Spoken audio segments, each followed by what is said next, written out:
They say the best things come from the worst shit. This all facts, this ain't no verse shit. Ralo, because we covered this. I don't know if we were doing a podcast at this time, but I know we definitely covered it, at some point a few times, on our show. But Ralo, gave an update. Now we know about a year ago he was arrested for pretty much transporting. He was caught transporting, hundreds of pounds of marijuana from California to Georgia. They hit him up. The feds brought him in. But Ralo, his team actually went on Instagram yesterday, and I'll post it right there on the screen. He said, I told y'all the boy was coming home this year. Court was amazing today. No arrest warrants, no search warrants, no nothing. And this comes off, about a couple weeks ago, I did a story about Ralo, again saying that they offered him 5 and he pretty much laughed at him, the feds. And I thought it was a good sign at that point, if they did, in fact, offered him 5, because what he was looking at initially was football numbers. But what do you think, though, man? Ralo, overconfident, or would you say that he knows something we don't know?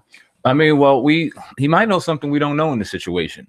Now he's sitting there. He was on his Instagram, like you said. He said there wasn't and still hasn't been any search warrants, no warrants provided during the arrest and search of the private plane, which is huge.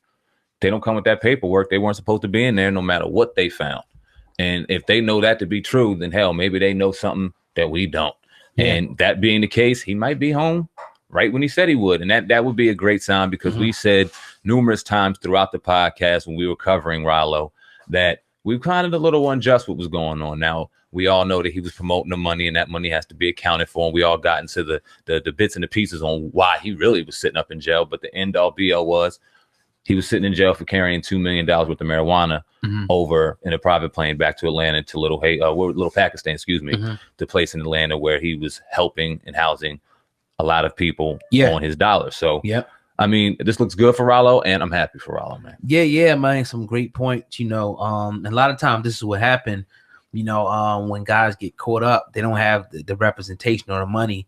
They get the representation to find the little mistakes that were made in the process. Now, for him to come out and say they had no arrest warrants, no search warrants, and a lot of times that would, if they have to follow the rule of the book, they have to now, remove anything that they found is now irrelevant, because you had no reason to even go in there. But you need a lawyer to bring that up, a great lawyer to bring that up. And from what it sounds like, if they offered him 5 years, they want him to take a plea. He's like, nah, I can beat it. He turned it down. Now he's saying 1.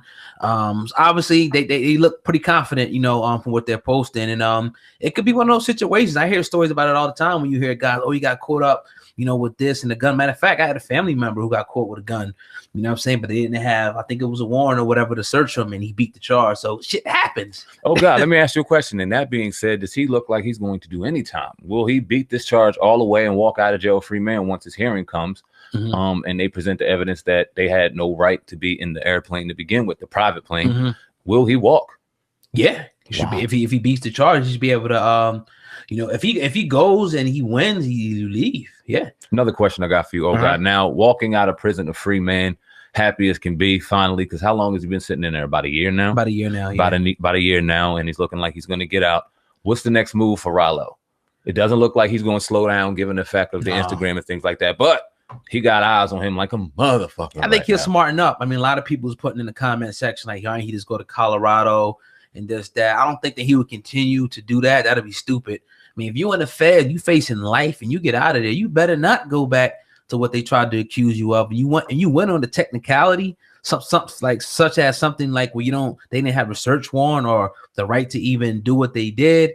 You better not do that again. He made a lot of money just doing it legally and legit. I mean, I did a story on him, and when I was doing the story, I looked for little clips on his Instagram where his mom, he was doing stuff for the neighborhood, the community. It was just nothing but love. So this is a good dude, is what it appears to be. I don't know him personally, but from what I could see from the outside, it looks like a real good dude that's doing a lot for people in his area. And he shouldn't be in there for no marijuana, man. We agreed on that, unanimously. He definitely shouldn't be there on no marijuana charges. So I think that it looks good for him. Hopefully the young man comes out and he won't miss a beat. He's gonna make him even a bigger star in music. Yeah, no doubt. And he's doing far more impact outside on these streets helping his people than he is inside of jail. And no matter, and as much as we think that the crime is crazy and for that not to go down, especially you spent the money on the marijuana, it's your plane, do what you do on it.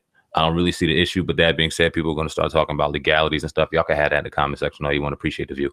But hopefully he doesn't do it again. Hopefully he finds himself in a situation where he smartens up. And I do believe that'll be the case, where he smartens out, knowing all eyes are on him in the state of Georgia the second he walks free. Yeah. So we do far more impact on the streets, helping the people that really look up to you, than sitting in the jail cell, even it is as silly as a crime as it is.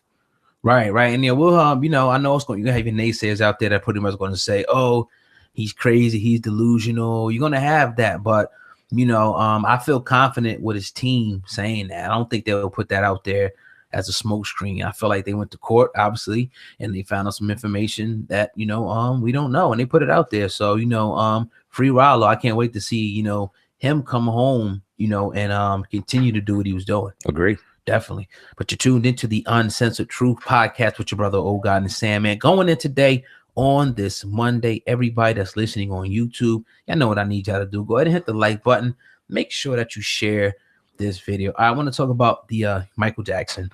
You know, once again, you know, the Leaving Neverland, you know, documentary dropped, and a lot of people have been voicing their opinion. And a lot of people have been making a lot of rash, emotional decisions because of that. Now, put Drake in the spotlight. Now, Drake, you know, it appears that pretty much Drake has dropped the song featuring Michael Jackson from a set list and in his UK concert tour. Now, according to the website setlist.fm, the rapper's performance at the Manchester Arena did not include Don't Matter to Me, a track from his Scorpio album that was him singing alongside vocals recorded by Jackson in 1983 in a session with Paul Anka. Now, Drake has previously recorded, you know, with this song. Now it seems like he's taking this out of the lineup, removing it, and obviously amid, you know, the fresh allegations, Leaving Neverland, and the public backlash from Michael Jackson at this point. Sandman, how do you feel,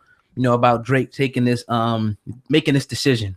You know, it's far beyond Drake. It's a lot of people in media, and it screams to the hypocrisy of a lot of people that they ride waves. Now, no matter if you believe he's innocent or he's guilty, that's your prerogative. That is your truth. Can't nobody take you off of your truth. They can validate it or they can go against it. That's up to you. But when you look at a situation where a lot of people knew all of the allegations that were out there, this man has been dead for 10 years. And now because of a documentary that comes out by two sources, now all of a sudden, because the media is so dark upon Michael Jackson, it's very easy for you just to go, nah, I'm not going to do it. That screams hypocrisy, and that's real corny to me. That's fucking whack.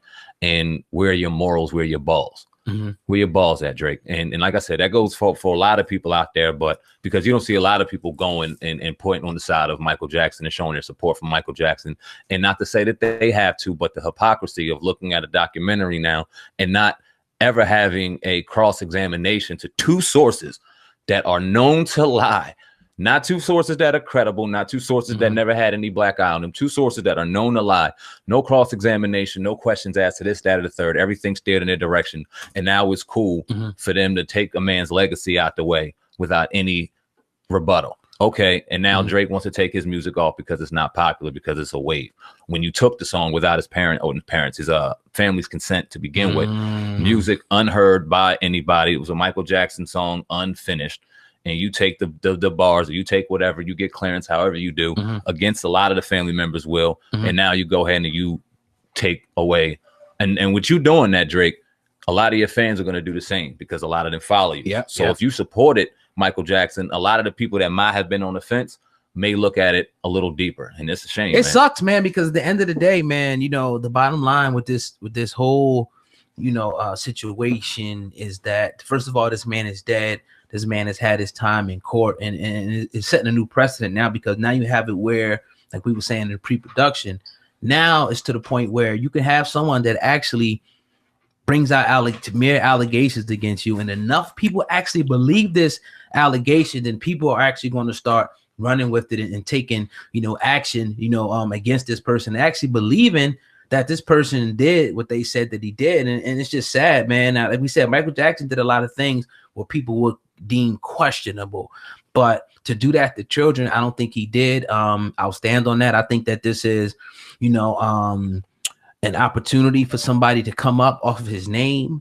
I don't know.